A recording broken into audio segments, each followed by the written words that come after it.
बहुत पुराने समय की बात है। एक राजा ने जानबूझकर एक बड़ा सा चट्टान रास्ते के बीचों बीच में रखवा दिया। वहीं वो पास के एक बड़े से झाड़ी में छुप गया।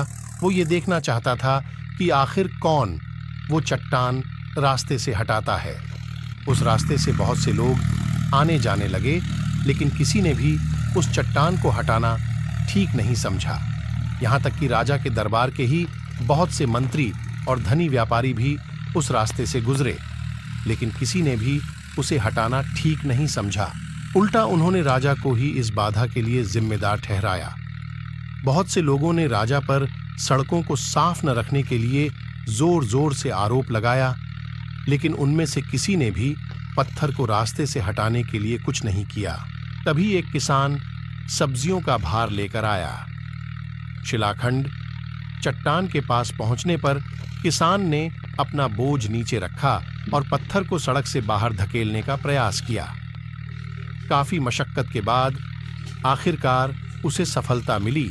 जब किसान अपनी सब्जियां लेने वापस गया तो उसने देखा कि सड़क पर एक पर्स पड़ा था जहां पत्थर पड़ा था।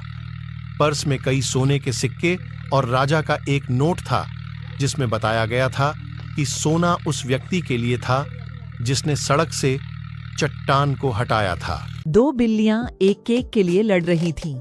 एक बोल रही थी कि मैं ज्यादा खाऊंगी और दूसरी बोल रही थी कि मैं ही ज्यादा खाऊंगी। पेड़ पर एक बंदर ये सब देख रहा था। बिल्लियों को लड़ता देखकर बंदर नीचे आ गया और बिल्लियों को कहा, मेरे पास तुम्हारी परेशानी का हल है। मैं इस केक के 2 बराबर टुकड़े कर देता हूं।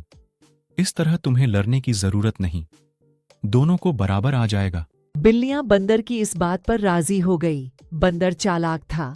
उसने केक के 2 टुकड़े किए, लेकिन फिर अचानक बोला, अरे, इस बार केक बराबर नहीं कटा। मैं ऐसा करता हूं, थोड़ा केक खा लेता हूं ताकि दोनों टुकड़े बराबर हो जाएं। बंदर ऐसे करते करते पूरा केक खा गया और अंत में बिल्लियां एक दूसरे का मुंह ताकती रह गई। कहानी का मोरल, आपसी लड़ाई में कोई और आपका फायदा उठा सकता है।